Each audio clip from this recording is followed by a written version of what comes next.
Hello, and thanks for checking out the Black and Red preview here on PureMTGO.com. My name is Joshua Claytor, and I'll be giving my thoughts about the Black and Red cards in Theros and Constructed Play.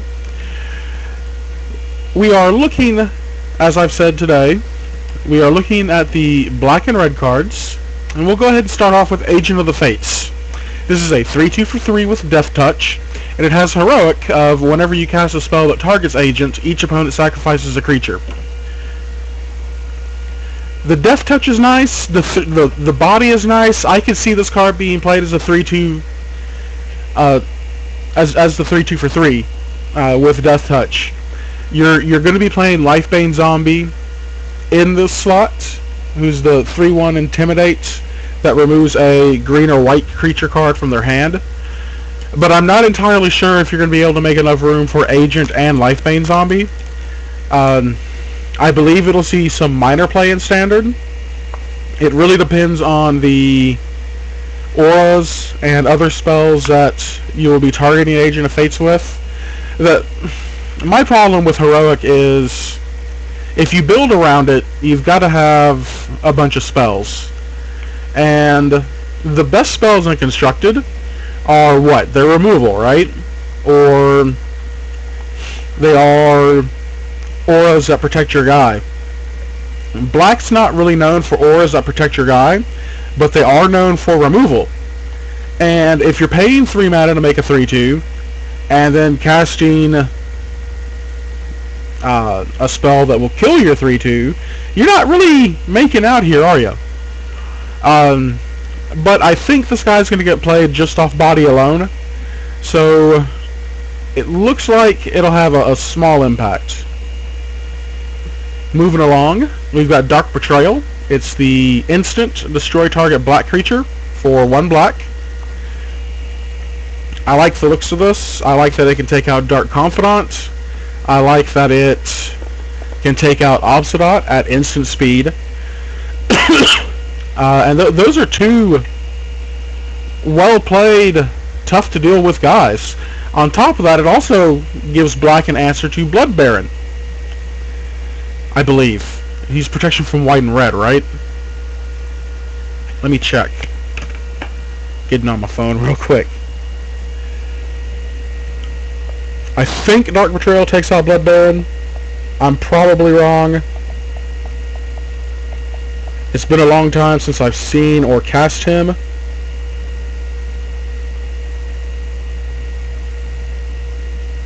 Come on, phone.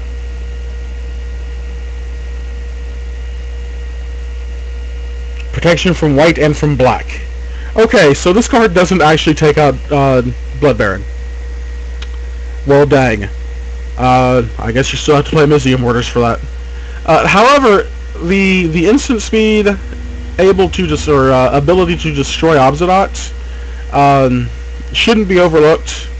I believe this is going to be a solid sideboard card for Standard and a pretty okay sideboard card for Modern. Our next is Disciple of Phoenix. When it enters the battlefield, target player reveals a number of cards from his or her hand equal to the devotion of black. You choose one of them. That player discards that card. You're getting a 1-3 for 4 that will make them discard one of their 2 worst cards. If you're just casting it for 4 mana. If you've got other guys in play, like the Agent of Fates, then on turn 4, you're looking at 4 cards. To me, this card plays a lot like the Confessor from Gatecrash, where you had to pay life and such. I like this guy a lot in Pauper because you're gonna play stuff like Chittering Rats and Ravenous Rats and Crypt Rats and Phyrexian Rager. So your devotion's going to be a lot higher in Pauper than it would be in Standard, but I can see it getting played in Standard too. However, I see it more geared towards Pauper, and we'll see how that goes. Alright, we've got the God of the Dead here. A 5/7 for 4. It's indestructible. Your opponents can't gain life, and it has a greed ability where you pay 2 life and you draw a card. A lot of my friends are saying this is the best god because of the can't gain life, so it's good against Sphinx's Revelation, and it's good against Obzadot, and it's good against Blood Baron.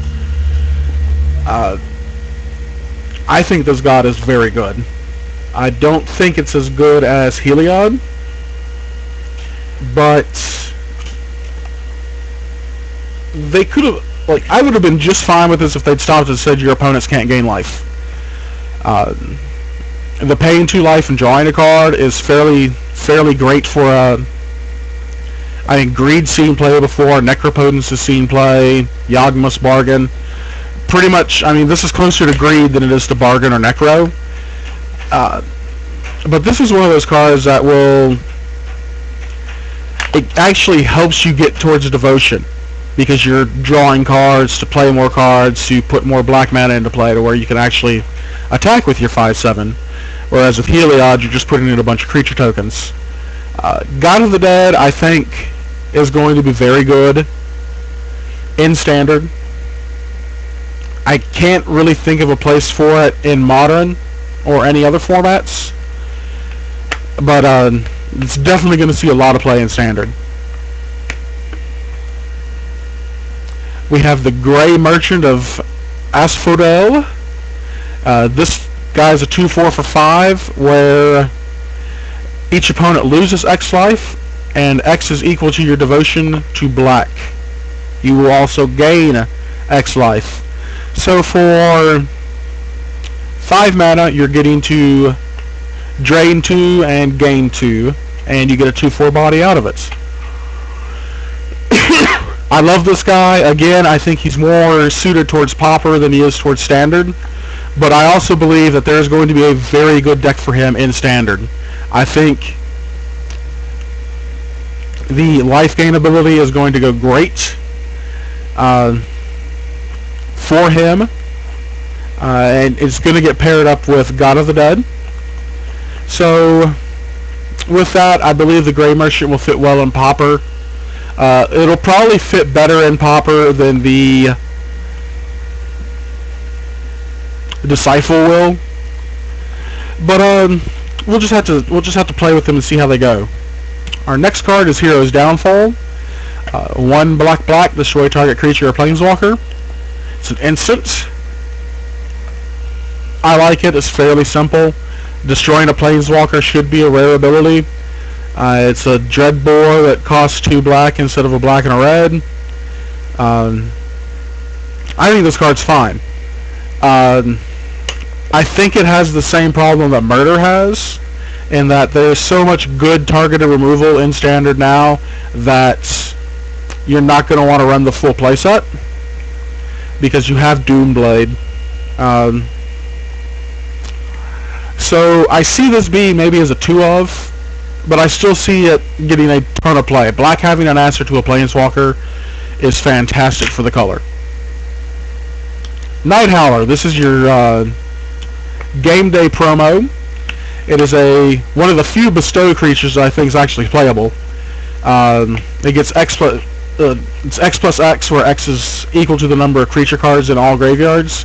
Its bestow cost is 4. I like it because even when the creature that has the Night Howler attached to it dies, you still get your Night Howler back, and it'll get a +1/+1 because the extra creature died. I think it's fine. I think that people are looking for a mono black aggro deck. Will turn to Night Howler as a way to make your guys gigantic. But of course, there hasn't been a good mono black aggro deck since Tempest was around. So maybe things will change. Who knows? We have the Ordeal. I think this is one of the weaker Ordeals, but I still believe that as a way to trigger Heroic, it's still good enough to be played. When you sacrifice it, target player discards 2 cards. That makes your Disciple a little better. It makes your Thoughtseize a little better. Unless you absolutely just wipe their hand out. Like I said, I think this is the weaker of the Ordeals, but giving your guys a scaling 1 to 3 power bonus shouldn't be ignored. And I think it helps out a mono black aggro deck if they exist. We have our Cure. You deal 2 damage to target creature and you gain 2 life. This card's seen print before, I believe. Vicious Hunger. Except I think Vicious Hunger was able to go to the opponent's face. And we'll check that.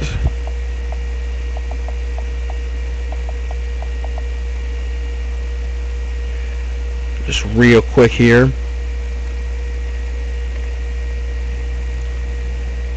No, Vicious Hunger didn't go to the face. So this is a functional reprint of Vicious Hunger. The neat Nemesis uncommon, or common rather. The card's seen play before in Standard. It'll see play in Pauper. It gives you 8 Hungers in Pauper. I think it's fine for Standard. I think anything that kills a mana elf and gains you 2 life, I believe is playable. And this could be, with Hero's Downfall, maybe an important part in a mono black control list. But then again, mono black control hasn't been good since Onslaught? No, Odyssey. Odyssey block, I'm sorry. I kid. Last season there was a pretty good mono black splash red control list that Conley was playing. The card's fine. It'll see play. Moving on. Read the Bones. Scry 2, then draw 2. You lose 2 life for 3 mana. Scry and Blood has gotten some hype. Again, mainly for the "oh man, mono black control is going to be awesome" crowd. I see this fitting more into a Esper control list, to where you're able to gain your life back, and where you want to set up your your library better. I see this fitting well into Pauper, but I'm not too sure where Scry and Blood else is going to see play besides Pauper and Standard. Again, there's probably going to be a really good mono black deck that makes me look the fool for making fun of mono black control players. Sorry guys, I love you, but I just don't think it's going to happen. Other than that, it's a fine spell. It's like 4C, except you're not paying 4 mana, and you're still kind of looking at 4 cards if you put the Scry 2 on the bottom. We'll move on to Rescue from the Underworld.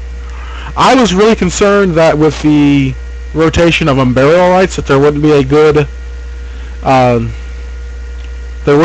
reanimation spell in Standard for a little bit, because, well, Unburial Rites kind of messed up the format for a while. I love the flavor of this card. You sacrifice a creature to choose target creature card in your graveyard and return them both to play. You exile the Rescue. While you're not going to be getting things like Thragtusk or Restoration Angel back, there's still a pretty solid chance that you're going to be rebuying Angel of Serenity or another giant dum-dum. And I like reanimation spells. This one should see plenty of play. You still have Grizzly Salvage. Of course, we'll miss Mulch and Faithless Looting and stuff like that, but this card's fine. It'll see plenty of play in Standard as a key, either as a key contributor to a strictly reanimation-based deck, or as a key card in a Solar Flare type deck, to where you're sacrificing something like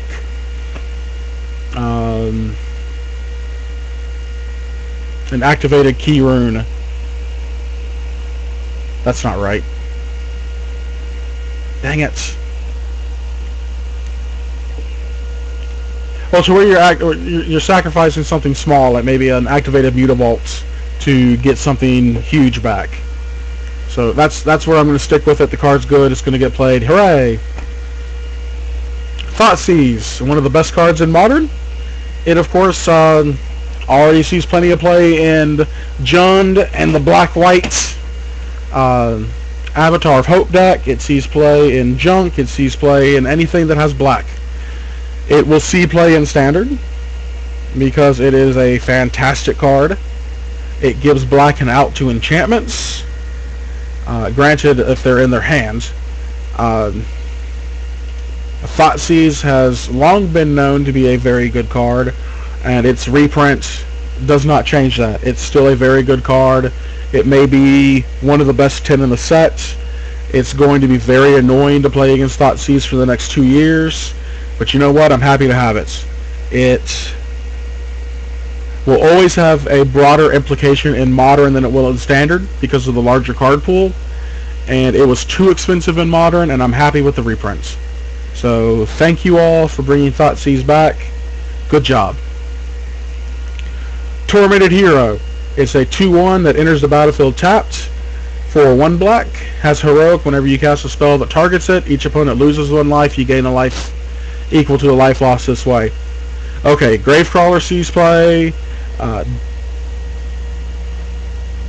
The Vampire Lacerator sees play. Diregraph Ghoul saw play. This guy will see play. I think he fits in perfectly in a Black-White Humans deck.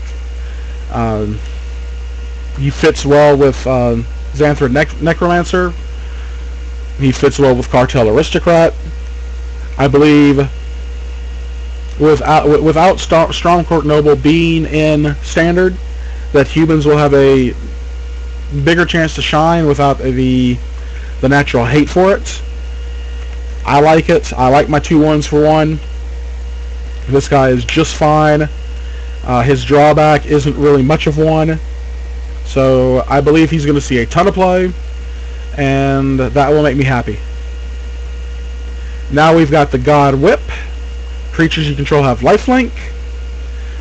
For 2 black and 2 colorless, you return target creature card from your graveyard to the battlefield. It gains haste. Exile at the beginning of the next end step. If it would leave the battlefield, exile it instead of putting it anywhere else.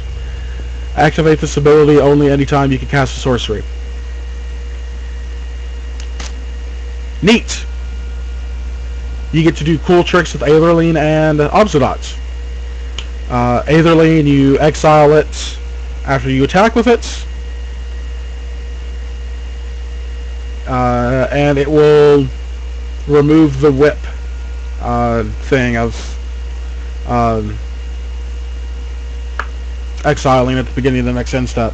Same way with Obsidot. If you stack it to where the Obsidot exile will trigger first, the whip trigger won't do anything.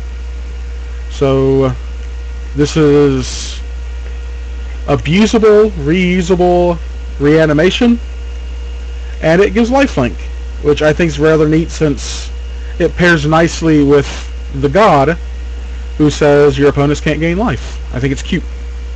Whip will see a lot of play. It's, again, one of those more hyped up cards for mono black control. I think it'll fit somewhere different. I think it fits in a black-white blue control deck, but we'll see. Now we're on to red, and we have Anger of the Gods. This is the newest Pyroclasm variant, or Slagstorm variant. It deals 3 damage to each creature. If a creature dealt damage this way would die this turn, it's exiled. So you're not going to get you wouldn't get Blood Artist triggers if Blood Artists were still in the format. You wouldn't get a Doom Traveler trigger if it were still in the format. Pretty much if this card kills the thing that has a dies trigger, it won't happen.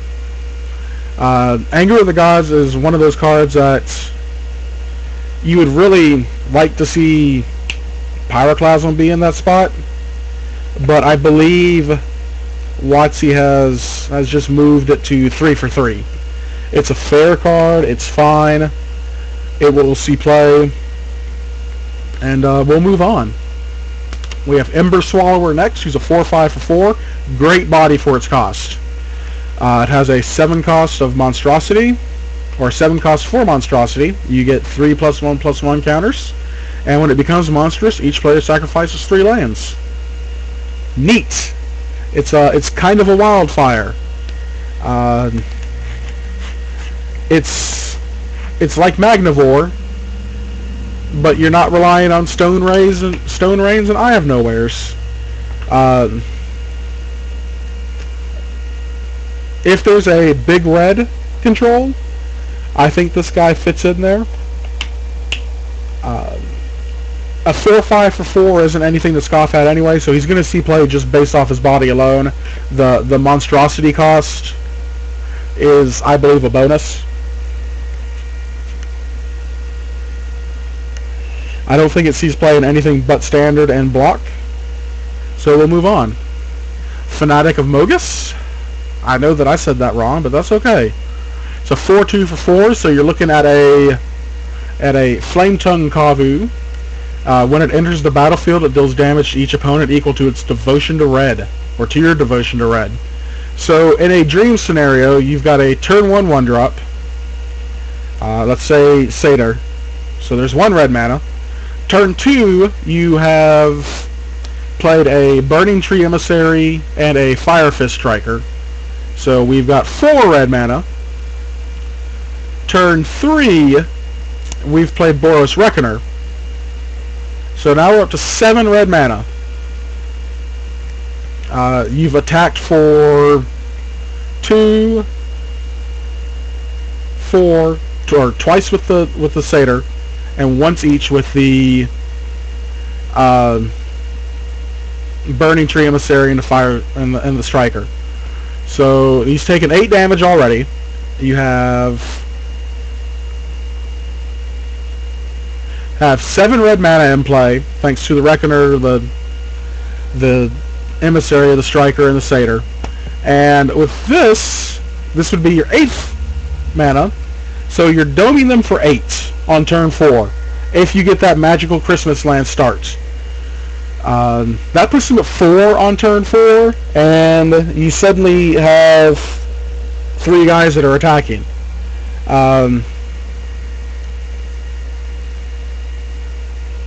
I see this guy dealing more as a 2 to 4 damage instead of, the magical 8. If he sees play at all, I've got a lot of friends that are sold on this guy. I'm not too sold on him, but he's good. I mean, he's going to deal at least a point of damage whenever he comes into play. I think he's fine.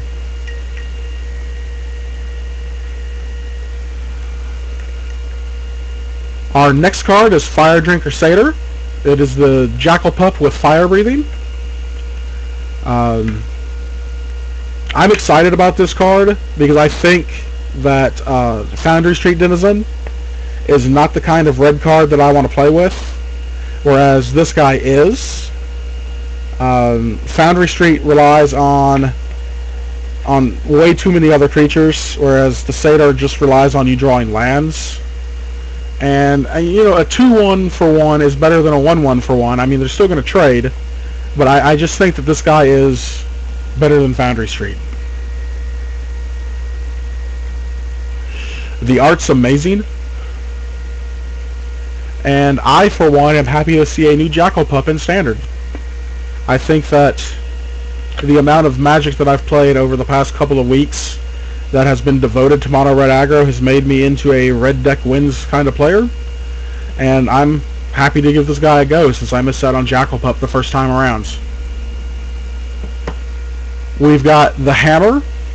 Creatures you control have haste. You sacrifice a land, put a 3/3 colorless golem enchantment artifact creature token into the battlefield. I like it a lot. It gives the red deck more reach. It's cheap. It makes all of your creatures better because it gives them all haste. I think this card is fine. It'll see a ton of play in Standard. And we'll move on to Lightning Strike, which is the newest version of Syrian Spear and Incinerate and the other 3 damage for 2 casting cost. Hooray. Syrian Spear saw a ton of play. Lightning Strike will see a ton of play. It's nice to have this card in the Standard format, and I'm glad that we don't have 8 copies of them, thanks to Syrian Spear rotating out. Magma Jet was one of my favorite cards from 5th Dawn, and I'm sure it'll be one of my favorite cards in New Standard. Dealing 2 damage to target creature or player and scrying 2 gives the red deck a lot more consistency. Lets you fix your draws, lets you get rid of extra lands, lets you find more burn. Magma Jet is a reprint that everyone knows is good. I don't need to keep saying how good Magma Jet is for you all to know that it's good. Here's another 3 damage for 2 mana spell. The Ordeal. When you sacrifice it, it deals 3 damage to target creature or player. This fits in perfectly in an aggro deck because you'll have creatures, and when this triggers, when you sacrifice it, it'll be before blocks happen. So you can sacrifice the Ordeal, remove a blocker, get in for more. This, I think, is the best Ordeal, and I think it'll see some play, much like the Zendikar quest that put a 7/1 with haste into play whenever you met it. I think this card's a lot like that. We have Peak Eruption. You destroy target mountain, and it deals 3 damage to that land's controller. This is a sideboard card. It's nice to be able to deal with Sacred Foundries or Steam Vents, or... well, those are pretty much the lands you're going to want to deal with whenever you cast a spell. Steam Vent, Sacred Foundry. What other? Blue-red. White-red. I don't see you wanting to kill Blood Crypts with this, or killing Stomping Grounds with this, because those aren't really control deck colors. Oh, maybe Blood Crypt if there's a Grixis deck. Who knows? But this is a sideboard card, and a sideboard card only. It's neat in the same way that Chiroclasm was neat. It's land destruction that has a bonus. This is the Treacherous Blood, or Traitorous Blood, Active Treason for this set. This one I think we'll see play because Scrying is good. It's a good sideboard card. I don't know if it's better than Active Treason or Traitorous Blood, but we'll see. I think it really depends on player preference, but I believe that it will see a lot of play in Standard. We'll move on to God of the Forge. This is a 6/5 for 4. This one seems to be fairly easy to get online because you've got Boros Reckoner, you've got Burning Tree Emissary. So turn 4, you could have an indestructible 6/5. And whenever another creature enters the battlefield under your control, it deals 2 damage to each opponent.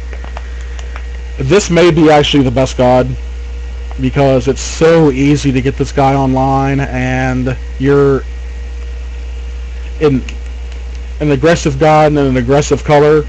It gives the deck, or it gives Red Deck Wins even more reach, because each creature you cast after this guy's in play becomes a bigger shot, or it becomes a shock.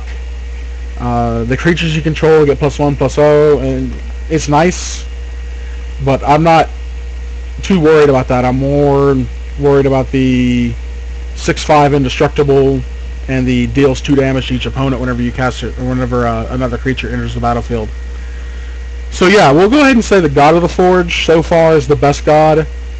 It's going to see a ton of play. It's got a high price tag already in the paper world, and I think he's a very good replacement for Hellrider, and I think he's better than the M14 Ogre. So we'll see how that goes. Rageblood Shaman. Other Minotaur creatures you control get +1/+1 and have trample. I like it because Reckoner's a Minotaur. So making a 4/4 Minotaur, or a 4/4 Reckoner isn't the worst thing. I don't actually see it seeing a ton of play, except in a Reckoner heavy style red deck, because you want to be able to take advantage of that. But there's really not much else to say. It's a Minotaur Lord. Minotaur Lords are neat, and Minotaurs are neat.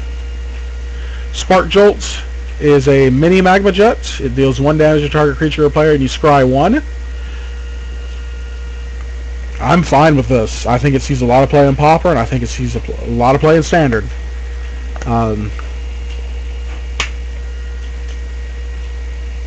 It reminds me a lot of other, not Death Spark, because you're not going to be able to buy it back. But it's to be able to fix your draws in a red deck is a really neat thing, and it trades with Mana Elves, it trades with the X1 humans, so this card will be very good. And I believe this is our last red card. We're looking at Storm Breath Dragon. It's a 4/4 for 5 with haste, flying, and protection from white. And Monstrous is 7. It gets +3/+3, and it deals damage to each opponent equal to the number of cards in that player's hands. Don't care about Monstrosity. I care that I have a 4/4 flying haster with protection from Path to Exile in Modern, and I care that I have a 4/4 flying haste in Standard.